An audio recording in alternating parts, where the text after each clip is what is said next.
everybody. Today is an incredibly special day. We have returned with the spiritual successor to a Dungeons & Dragons show we shot at Defy Media, which will not be named. Our new show is called Tabletop Escapades. For those of you that are unfamiliar, this is a Dungeons & Dragons show where we play Dungeons & Dragons. Basically what that means is it's kind of an improvisational comedy show. I create a world and a storyline, and these guys get to screw it up completely, and we don't get to experience any of it. That's the general outline of Tabletop Escapades. I am not trying to boast or make it sound like poor me or whatever, but I spent like 8 hours making this world, and the deeper that I got into it, the more that I realized I kind of wanted this to be a little bit more grounded, a little bit more believable and relatable and complicated. And because of that, all of the crazy stuff that happened in Season 1 just didn't fit. I didn't want to force it, and I didn't want it to feel fake. So this is an entirely new world with entirely new rules and entirely new things going on. There is no giant spider goddess named Sylvia. There is no Hogger. There is no Mecha Andri. None of that stuff. How about interplanetary travel? Well, never say never. Okay. But, Spoilers. No, interplanetary travel is not planned. This is going to be the only time we do this, so don't freak out. So I'm going to explain the world. In the world of Etros, there are two continents, Escharum and Bolvac. These two lands operate very differently from one another. The civilized races that live in Escharum include humans, elves, dwarves, halflings, and dragonborn. All of the races have kingdoms of various sizes, and these kingdoms have some form of political process. It's unknown how many races are in Bolvac, but there are virtually no kingdoms. Instead, there are tribal groups, each with their own power structure, and they often move from place to place. These tribes are sometimes racially mixed. Much of Bolvac is barren, so fertile land is highly prized and almost always fought over. The denizens of Bolvac are so busy fighting over land that they've never attempted to visit Escharum, until recently. Some do trade with Escharum merchants who make the treacherous journey across the Sea of Flames. And these merchants are the chief source of information about Bolvac for Escharum citizens. For hundreds of years, the two continents existed in relative peace, until recently. So the group that is breaking this peace is known as the Nightingales, and the Nightingales are a group of assassins from Bolvac. The Nightingales, a mysterious group of assassins hailing from the distant continent of Bolvac. Very little is known about the organization, including who pulls the strings and if they have a centralized hideout.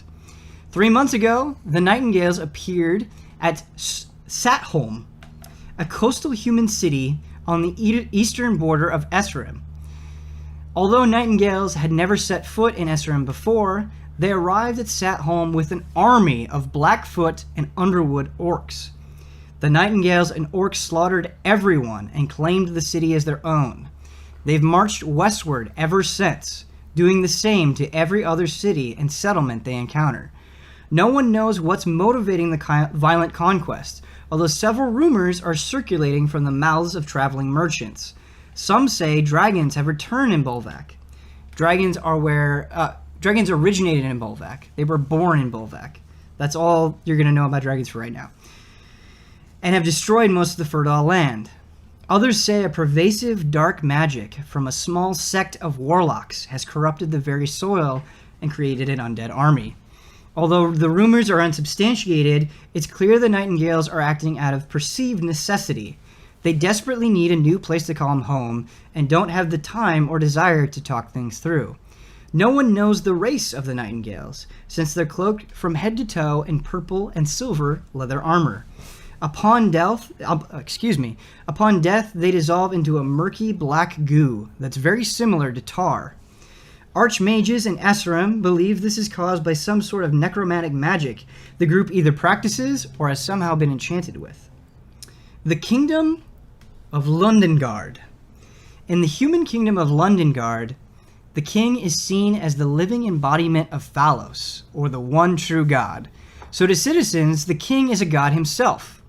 Long ago, Adon Farron, a knight of the King's Guard, fought and killed a red dragon that attacked Londonguard.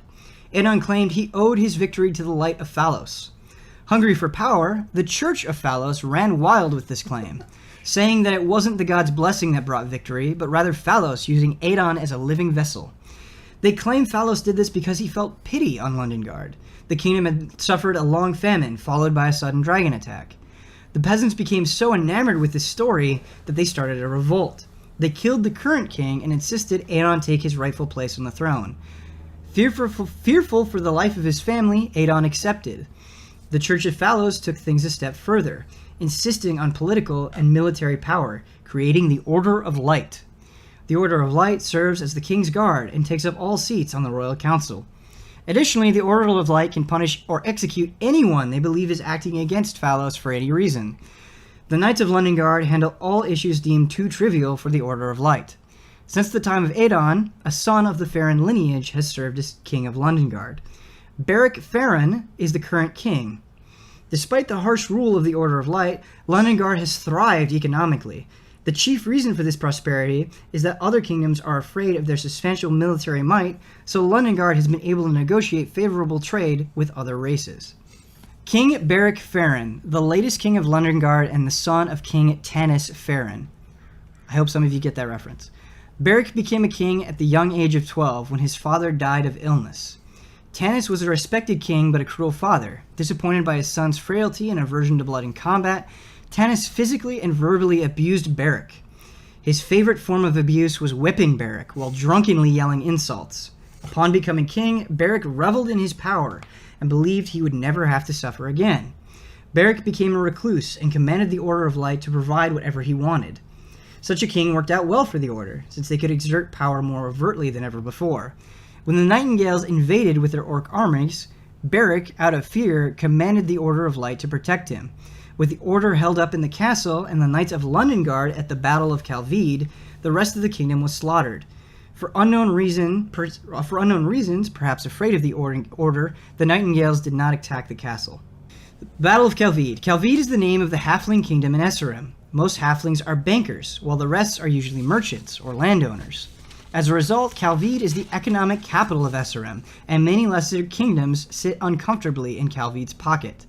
Calvede is located close to Satholm, and once the halflings heard that the Nightingales destroyed the coastal city in a single night, they frantically sent messengers to the other kingdoms requesting aid. The only kingdom close enough to respond was Londonguard. King Beric, fearful for his own life, only sent the Knights of Londonguard to support Calvede and kept the Order of Light in the castle as security. Much like Satholm, the Nightingales quickly slaughtered nearly everyone in Calvede, since there wasn't nearly enough support to stop the orc hordes. The battle inspired Virion to form the Gilded Dawn. The Gilded Dawn is the organization that you're working for. I have a question real quick. Absolutely. The Order of Light. Yes. How strong is that? How many people is that? Could it have been an influence in that war? Yeah, so the Order of Light is about 100 people strong, but the Order of Light is curated to an extreme degree. So they can use divine magic. Like, they could sear off your skin with what they call the power of light. So it's likely to believe that that battle could have been won if the Order of Light was sent in. Yes. The implication is that maybe not like a total domination, but it definitely would have given them a significantly better chance if the Order of Light. So King Beric screwed a lot of people. Got it. Yeah. And the Gilded Dawn was ordered by who? Virion. So Virion was a knight of Londonguard who was sent to the Battle of Calvede. He was one of the very few survivors that lived through the battle. His anger at King Beric prompted him to form the Gilded Dawn.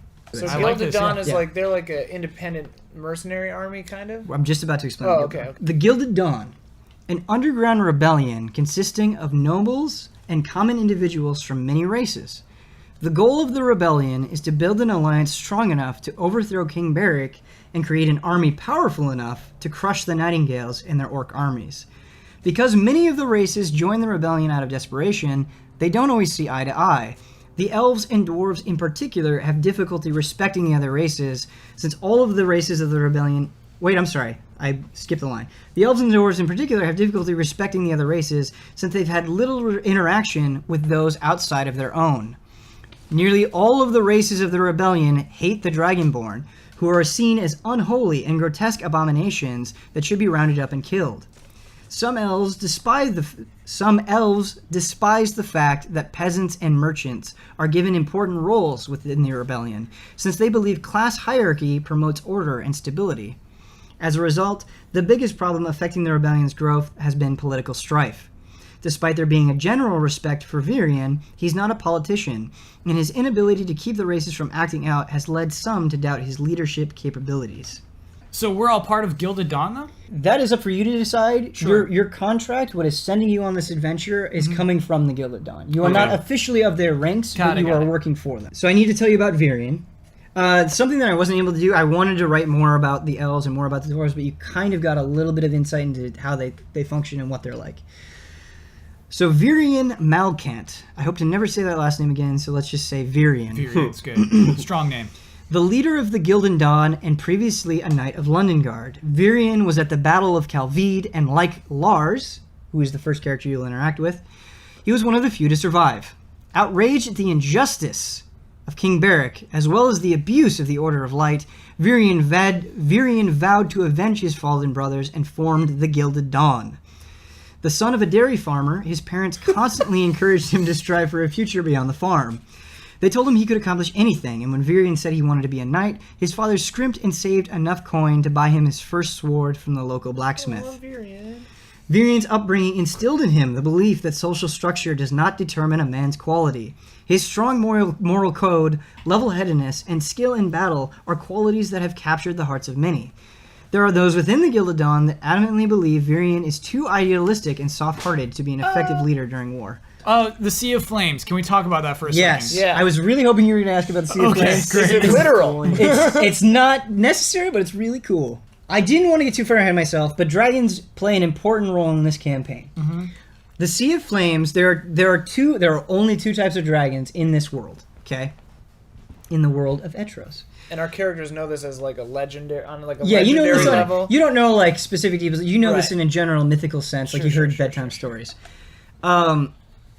What happened is hundreds of years ago, dragons were everywhere, and there were two types of dragons. There were red dragons, there were emerald dragons. Cool. Red dragons saw themselves as superior to every other living being in Etros. And how they flaunted this is they would enslave entire races. They would take multiple wives from multiple races and have children with them. This is how all Dragonborn have red dragon blood. There are no emerald dragons that bred with other races. So red dragons bred with all these other races, had bastard children, would take kingdoms and loot and armies under their own control. They basically saw themselves as, like I said, superior beings. Emerald dragons took a completely apathetic approach. They did not care about the red dragons, and they did not care about other races. They just wanted to be left alone in peace. So they would find high mountaintops or deep lakes they can breathe underwater, and they would just sit there and occasionally hunt for food. What happened is the red dragons grew so voracious in their greed and so wanton in their destruction that they eventually started destroying the emerald dragons' habitats. The emerald dragons are far fewer in number, but more powerful than the red dragons. And so what happened is a giant battle occurred in the ocean separating Bolvac and Esserim.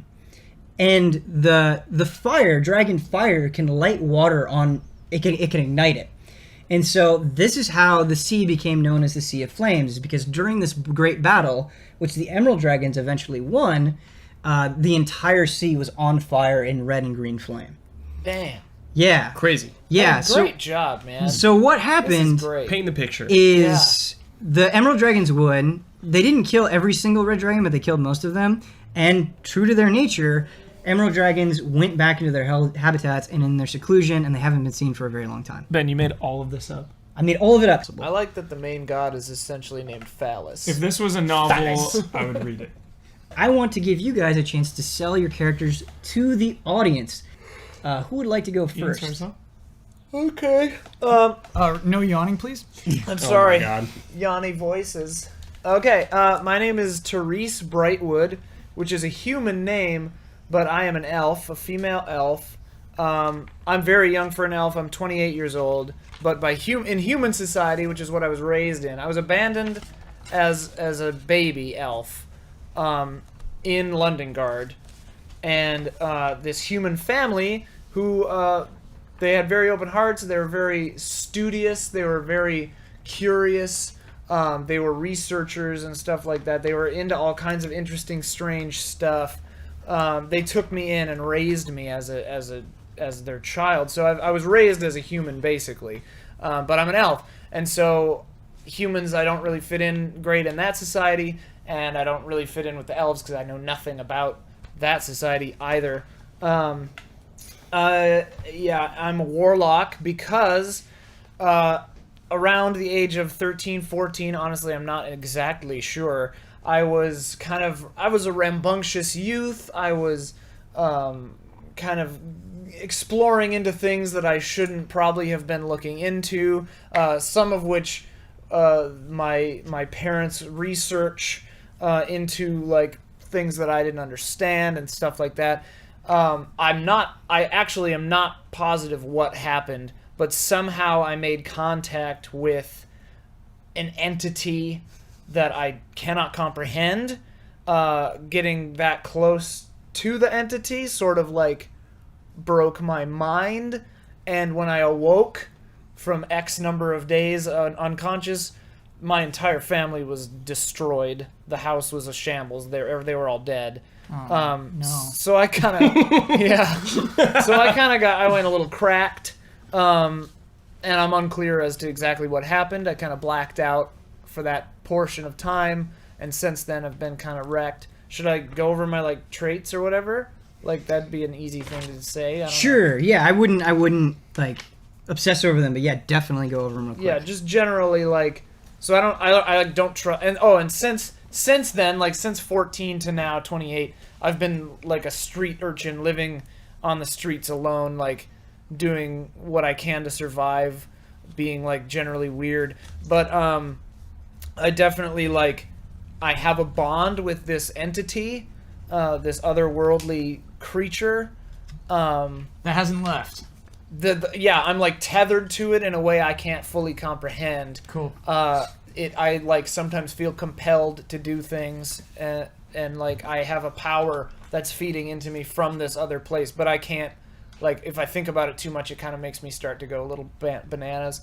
I don't trust anyone. I think that everyone is hiding evil intent, even if they're being nice to me. Sure. I believe in, like, change. I think that things don't stay the same very long, and I don't put trust in any of that. If I found a way to undo what happened to my family, that would be nice, but I don't think I believe that it is possible, but you never know. And I think that people who don't take care of themselves get what they deserve. So I'm very, like, yeah. Therese. Therese Brightwood. Okay. So it's like a very human name. Yeah. Yeah. Ian, I think you have an excellent character. I really like Therese. Really love the whole, like, mysterious contact with this unknown entity that has really dictated your life since that point. I think that's super cool. Conjuring. Is that all? I think that's... Oh, I have 2 daggers that I've kind of just, like... That's how I do... I have a crossbow, but I'm pretty bad at it.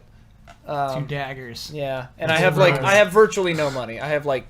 I stole 10 gold recently. Nice. And, like, somehow found my way onto this contract. Yeah. Love it. Michael Huber, Hello. tell us about your character.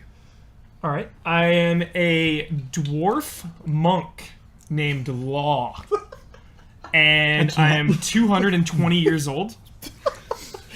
And I used to live with my dwarven family, and they were so greedy. The entire village and the entire cave community was obsessed with gems and diamonds and greed, and I have always thought that there is more to life, that life is about helping one another and being honorable and truthful and helping each other to live better lives. So I fled, and I had heard rumors of a monastery of monks that taught my beliefs about living peaceful lives and being one with nature and being one with oneself and with neighbors. And they took me in, Emperor Dread, and Emperor Dread taught me. That's face. Emperor Dread. Is Emperor Dread a good guy? There's an emperor that he's just never heard of. Sure, Emperor Dread. Add it to the wiki, Ben. That's canon now. Is it spelled like the Judge Dredd? No. Okay. No How connection. else? How do you know connection. Only 2 D's. It is Dread. Okay. So like the word dread. And he was the kindest man I have ever known. Emperor Dread's super kind. Very kind. And not an emperor. He's just a monk. He is. That's his title. Yes, Yeah. it's his title. Self-given. Yeah. Because everyone looks up to him. Okay. Sure. So, all right. he So taught he me- gave himself. He taught me the ways of martial arts, and I had this innate ability within me that he helped me reach my potential. And I got so close to him like a son that I taught his son, the prince, Prince Ragnar. Title only. Title only. Prince Ragnar. Like Ragnaros? No, just Okay. Ragnar. Just Ragnar. Like Vikings. No relation. So, You took it's my story. The thing is, though, it's like Ben's story. It's okay. It's okay. I like this. I'm not trying to I discourage you. told him about this. Sorry. So Prince all- Ragnar is Emperor Dread's son. Yes. Okay. This Thank all you. took place on Sorry. the continent of Boardwalk Empire, which was over in the HBO province. So, Prince Ragnar was murdered, and I was framed for the murder. Wow. And ever since, that was about 50 years ago, ever since I have been wandering from village to village, helping anyone I can. For a long time, I tried to prove my innocence, but all leads and all any information I found, it didn't lead anywhere. All leads have been exhausted. The trail went cold, How so was to he speak. murdered? How was the prince murdered? What did it look like? And why were you? Why He was was- the implication that you did He that? was punched to death. At dwarf height. Punched to death in the belly. Yeah. So That's how Houdini did. I was framed, and again, that was 50 years ago. Ever since, I've been trying to help everyone in my path while look for leads. The trail went cold, and that's it. And now I'm just wandering, trying to live a Picking up contracts. peaceful and love harmonious life. That's a good story. So now you have to find who did that. Yeah, and And the who last framed you for it? exactly the last lead I had was like 5 years ago. Cold case. 50-year-old case. Of a bunch of humans? Like, they're all long dead. Emperor Like, Dread is now 90 years old. he's a human. He's a human. Excellent. My bond is to the dead prince, to Ragnar. I was very close with him. I've never been as close to anyone else since then. My ideals are I want to help everyone in need and also clear my name, if possible. And my flaws are that I will sometimes, if the opportunity comes, make hard decisions for the greater good. Nice. Excellent. Kyle Bosman. Job interview. Seriously. My weakness is like, Am I care hired? too much. Too much. I care too much. I will make the hard decisions. So I'm a human wizard. I'm a street wizard, however, not classically trained. As a child, I was 8 or 9 years old, an orphan. Found a secret hideaway of a deceased wizard in the sewers. Snuck into this hideaway and found some wizarding books. Found some spell books in there. Wizarding books? Yep. And so this whole, like, my entire life, I'm 66 right now. So basically just reading those books, trying to You're get this. human? Yeah, human. Sorry. Yeah. Yeah, and so like it's taken me that long to get basically a pretty good grasp of these handful of spells. You know, not like didn't really learn how to read, so like learned how to read through just trying to mash my way through those books. My comments, like all my money just comes from like doing tricks for 2 people on the streets and like trying to manipulate events that I've gambled on. Not super good at that. It doesn't always go my way. It's so awesome. Name is Yogala Satarius. It's just a name that I found in one of the books. Quick question. Yeah. So you didn't have a name or address yourself before that? Skrit. Skrit is my orphan name. Oh my god. So yeah, obviously like Yogala Satarius is like Scrit. yeah. I love your character so much. I think Say your new name a little slower. Yogala Satarius. Yogala Satarius. Yeah. That's Love it. That's the wizard name. Do you really, think that was the name of the deceased wizard? it's possible. It's definitely possible. Well, actually, it'd have to be a wizard older than the deceased wizard because it was like in the books and like the history section of it. He loves magic. Like genuinely, that is a thing that he loves to see and like try to get good at and like try to perform for people. He likes magic. He finds it like very interesting and fun, and loves cats as well. Great. That's a good character. I left out one thing which you reminded me of. What? Money and greed and material wealth makes me very uncomfortable Great. because of my family heritage. Conflict is Yeah, about to Conflict, yeah, arise. inner conflict. It doesn't make me mad. It just makes me very uncomfortable. Yeah, sure. I've got 10 gold, and I think I'm like the richest. I think the you are. richest I've Yeah. ever been in my entire life. We all start with 10 apparently, but Cool. Yeah, that 10 Just gold.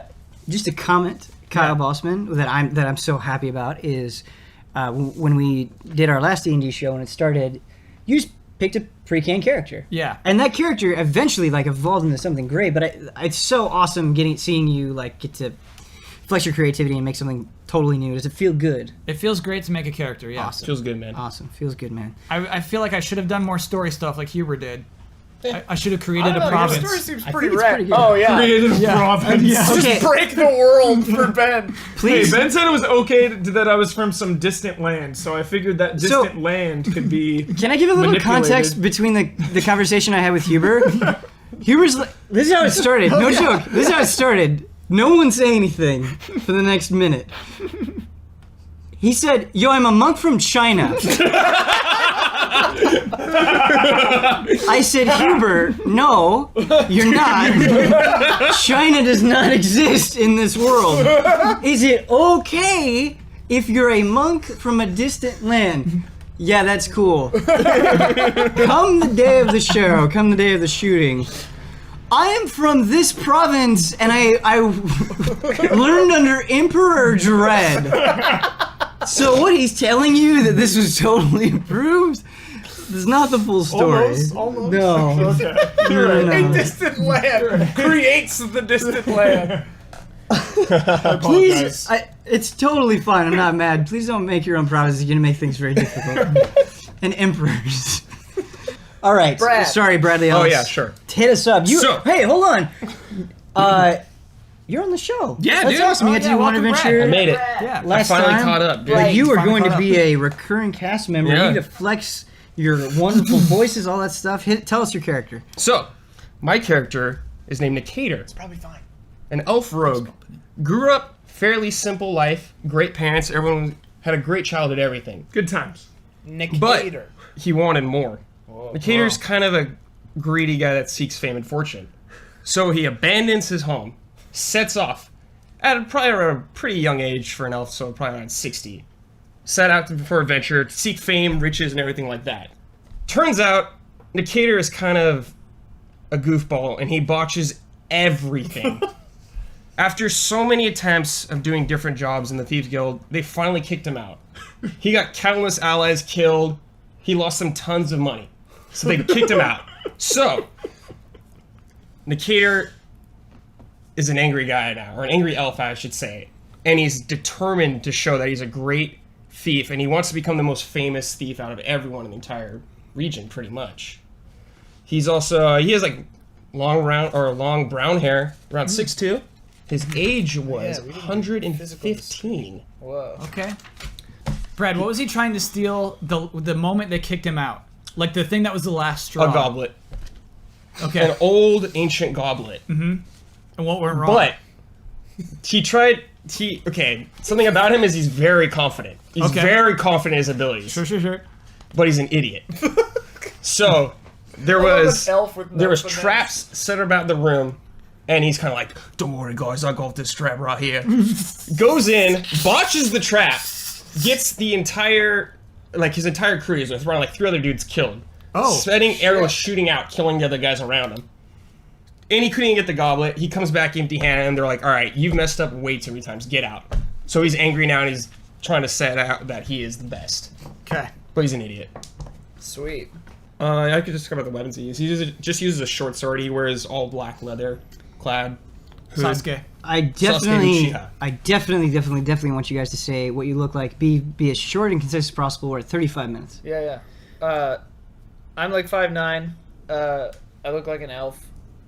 Pale kind of complexion because I hide out under stuff. But because of the shock of everything that happened, I've got the fear streaks down my hair. So I have like dark brown hair with like white rogue. Cool. Kinda. Like Sindal from Mortal Kombat. Yeah. Like that? I am. Which happens when you are hugely emotionally stressed. Yeah.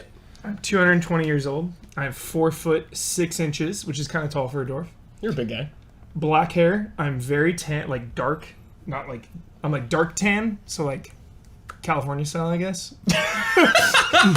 California style. California dwarf. And I am From China. From I China. am 300 pounds of raw muscle. Damn. Just short and You're as wide as you are jacked. tall. Like, Short and jacked. I love it. Yogala is gangly, unhealthy. He fashions himself how he expects a wizard to supposed to look like. So like he made his own robes. He's got like a filthy red hat that he saw in the books. He doesn't know any real wizards, so like he's basically kind of bases all his wizardry off what he learned from those books. Cool. Quick question about his appearance, real quick. Yeah. So you said he made his own robes. Was he like surprisingly proficient at that, or is it like kind of patchy, like a cheap facsimile of what a It's good? that. Yeah, Okay. yeah. It's not a good looking robe. Okay, And the cool. hat especially is like droopy. Gotcha. Great. Oh, yeah, I've got Hit me, like- Brad. Did you?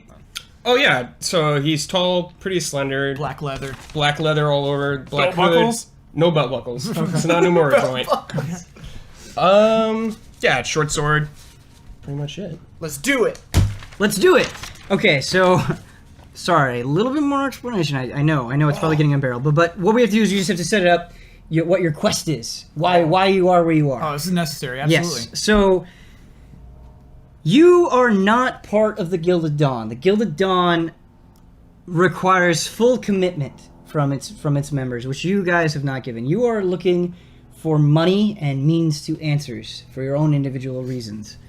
I will let you guys ruminate on that, and we can talk about it later. But basically, the Gilded Dawn, in desperate need of growing its army, in order to turn the tide of the Nightingales and the Orcs, needs to reach out to other kingdoms for support. So what they have tasked you of doing is, from the city of Londonguard, where the Gilded Dawn is based, they want you to travel through the forest of Ildwin. And through the forest, they want you to travel the Lake of Tears. And from the Lake of Tears, they want you to go to the city of Heavensburg. And at Heavensburg, they want you to reach out to the military there, to the garrison, the local garrison, and see, to deliver a message. You don't have to sit there and be diplomatic. They just want you to hand them a scroll that you've been given, which is basically a plea to join the Gilded Dawn in its cause. You are couriers, you are messengers, and you are going to the city of Heavensburg. What's the racial profile of Heavensburg? Heavensburg is entirely human, not entirely human, majority human, some elves, some traveling merchant halflings, How big is it? a few dragonborn like in the sewers and stuff. So Londonburg is kind of a giant city, so it would be like Londonguard? Londonguard. I'm sorry, not Londonburg. Londonguard. Londonguard is a big capital city. You know, it's got different districts. Yeah. This is a kingdom, but it's a small kingdom. So, Okay. right, they have like one blacksmith, they have one baker, they have a couple of farmers. Their council is much smaller. that sort of thing. I can work on exact numbers and stuff, that's but just a relative scale. But the reason they need us is because of the woods and the Lake of Tears. Like, that's why it's like a Right. So, yes, exactly. So, the Lake of Tears, as far as you don't know why it's called the Lake of Tears. It's something you're curious about. But you haven't heard anything bad about the Lake of Tears. But you have heard about Ilduin Forest. In Ilduin Forest, there's a roaming band of goblins that Ready for the slaughter. that has been what they've been doing is You weren't hogger. so We haven't started goblins. yet. Goblins in this world are basically like animals, right? They don't have a political process. They don't have a military. They just kind of rove around in packs and they kill weak prey. Can they so talk? They can talk, but it's in their own language and it's not like complete sentences. So they're not like, "Hello, sir, you should go to attack this thing." They're like, "Kill now." That sort of style of talking. So they're one step above animals, and what they've been doing in Ilduin Forest is kind of their hideout. They've been hunting animals, and they've been hunting wandering travelers or lost travelers. Occasionally, they'll go out to small villages and raid them. Like they'll raid their livestock, or they'll even kill families and loot them and eat their flesh. So they have no problem eating humans, things like that. So that's been the problem with Ilduin Forest. That's why they couldn't just send like a boy to go and deliver this message. So they need a group of adventurers. They need you guys. Okay. Cool. Everything. Any other questions on that front? Kill them all. Does that make sense? So, you are not alone. However, you are not traveling on foot. So you are in a cart. This is where our adventure begins. You are in a cart, an open cart. Always right. begins So with it's a a cart. wooden cart Yeah. with 4 wooden wheels, very crudely built. Okay. You can feel the cool evening breeze on your skin. Feels good. And at the head of the cart, the man in charge of the horse and driving the horse forward is someone named Lars. Okay? Lars. I know a Lars. former knight of the order. Yes, very good. Very good. You remembered. 1 second. Index. Lars was once a knight of Londonguard, abandoned his faith in the kingdom after the Battle of Calvede. It was in this battle that he lost his left eye. He refuses to cover up the horrible scars, so he never forgets the horror he saw that day.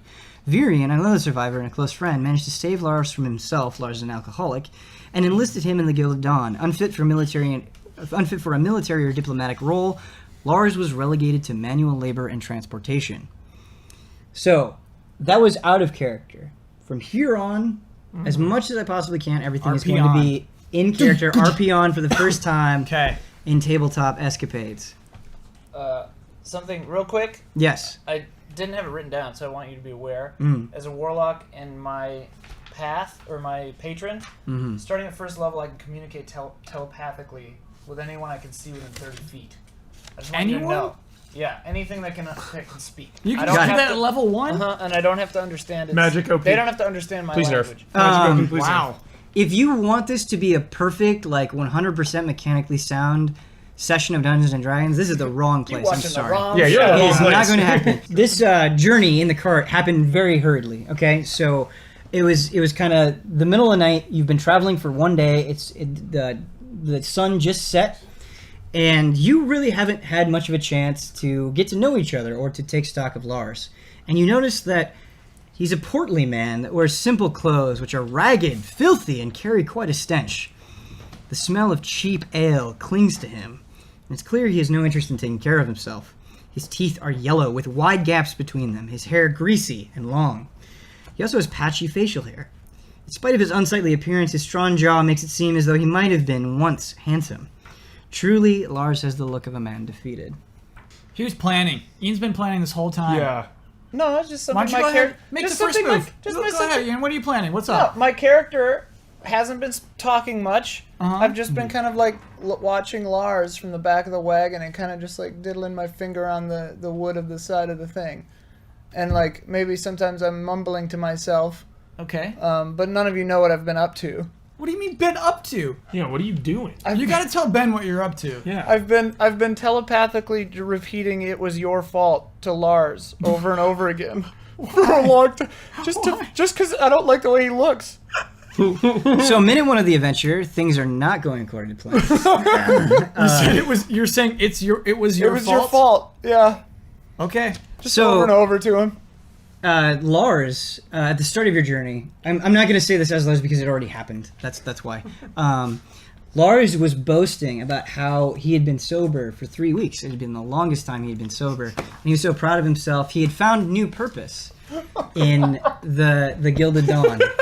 And as the journey has gone on, as this 24 hours has passed, you notice that Lars is, at first he was just kind of looking around very quizzically. He wasn't sure what was going on.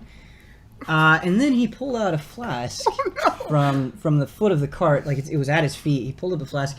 He's been drinking heavily. No. The smell of alcohol has gotten worse and worse. So Lars has broken his streak of sobriety. As the night has gone on, the cart has kind of started to swerve a little bit. He asks you drunkenly, because no one's been speaking for hours. None of you know each other. None of you really seem to have much of an interest in each other yet. That is up for you to decide. He drunkenly yells, so, where are you from? It's not important. Listen here, dwarf. I could punt you all the way across the river to Bulwark. I don't think that'll be necessary. He takes another swig. Oi, Lars, don't you think you've had a bit much of the drink? Listen, old man. He stops the cart. Don't you say another word. It's just I've seen it ruin plenty of lives, and I was thinking we were so proud of you at the beginning of this ride about how you've been sober, and so we can be here to help you, Lars. We're all on the same team here. Why don't you go ahead and put that flask away? Every day is a new day, Lars. Why don't you put the drink away? Yeah, put it away. Every day is a new Put it day. away! Put it away. You sit there in your library studying your little goddamn spells. Do you know what I've seen? My brothers. The only people I ever cared about died in front of me. It was my fault. It was my fault. No one cares, you stinking drunk. They're gonna kick you out of the guild if you keep drinking. Lars turns around. The cart is completely stopped. You're not moving. You're in the middle of Ildwin Forest. Oh no. He raises his fist. I grab it immediately. Oh my God. Very gently. I'm not refuting your action. I'm not refuting your action. Just please let me finish the sentence. You're the most hungry monk of all time. I'm not refuting your action. He's doing that to protect us. So you grab Gently. gently. Open hand. You I don't grab. Yeah, I don't- you gently grab it, but Yeah. suddenly, the power that you felt, the energy, has gone limp. You look, and in the back of Lars's head No. is an arrow. Oh my He's God. bleeding into the Lars. cart. Oh, I It go, was just damn. Lars, dude. I go, Rip Lars, dude. the horse, scared, because when Lars dies, he goes, the horse rears up, and before its hooves can plant back down on the ground, another arrow goes in between its eyes. Okay. Fan out. We're under attack. Hold on. Hold on. So when the horse gets shot, as he's falling down, he turns to the side. This causes the cart to overturn. Okay. I'm going to need all of you to make your first roll. Yeah. Dexterity check, please. So, in a humorous turn of events, the least nimble person of the group is the only one that passed the check. We are using Roll20, which is a wonderful program. there's a cart? It'll make it so we can visualize battles and scenes a little bit more literally. A square is 5 feet, so keep that in mind. Okay, So cool. this is all you can see. There's Lars. There's the dead horse. Ian, this is your character. Kyle, this is your character behind him. Great, wizard. Huber, this is your monk, and Brad, this is your rogue. This is all you can see. So you see 3 trees to your left, 2 trees to your right. They are giant oak trees. Very, very large. They're like 20 feet tall. Very wide oak trees. You don't know where the arrows are coming from. So the people that did not pass the check, you take 4 damage. No, yeah, all of you except Kyle. I'm almost dead. There were no strange smells or sights, kind of until this attack happened. But now you're noticing something a little bit different. Something seems afoot in Ilden Forest besides the attack. It's eerily quiet and the air reeks of blood. Can I have you all make a perception check? Huber, so you said you've been doing contracts, right? So you've been doing different kinds of work. And as you've been... It's just a means to survive as you try to prove your innocence. You've dealt with goblins before in those contracts. You're very capable of dealing with them. You know that it smells of goblin blood. A lot of it. So perhaps whatever goblins were here no longer exists. You're the only one with this information. Can I have you all roll initiative? 3 lovely people, we get to do this on this thing. We get to keep track of turn order on here. I'm telling the group that it's goblins, by the way. You have to say that roll as a... I see. Goblins! I don't know why I said it like that. We're gonna have the kinks. We're gonna have kids. Yeah, first episode. Yeah, I still don't know my voice exactly yet. Goblins. That's it. That's all I say. Shades of Hogger there. We actually can't do it on here because then it will reveal a spoiler. So for a cool. future battle, we'll have to do it. But I don't want to. I don't want to drag the other tokens, the things I you guys see. are fighting, on here yet. So we're gonna do it manually for now. Okay. Let me roll initiative for my enemies. Spoilers. Goblins. Initiative is dexterity plus proficiency, right? Your dexterity. No proficiency. No proficiency. Oh, Just your dexterity. Yeah. Oh, look at this guy. He needs to learn how to do the rules. Oh, okay. 18. Initiative is the simplest thing we ever do. Oh god, here we go. It Everyone, begins. For 3 hours before we started this show, Ian was bragging about how he knows the book. I wasn't left and right. bragging. I was just yelling at you. There was for no not bragging. knowing. But there knows- was He's yelling. like, he says, I know every page of that book. Would I do the plus? And now he wants his proficiency bonus on top Yep, so of it's initiative. one- Yeah. The way we're gonna handle initiative is we're always gonna start at that end of the table and go around. Teresa. Therese. Working out the kinks. Looking at the kinks. What is your? What was your 9. initiative? 9. Excellent. Huber. 15. Not really. My name's Law. Yogala. 10. You remember Yogala? Yeah, it's just outlandish enough. Mine's a real name. Decatur, 20. Nice. Min-max. Ladies and gentlemen, next time on Tabletop Escapades, we are going to begin our very first combat encounter. They'll get to uncover who their mysterious assailants are. We're going to see how much some of them know about Dungeons & Dragons combat, including myself. They may die on the first encounter. We are going to be more strict about death. What will happen? I hope you enjoyed this first episode. I realize there was a lot of talking, not a lot of action, but I hope you enjoyed the world. I hope you enjoyed the characters, and there's more to come next week. Thanks, everybody.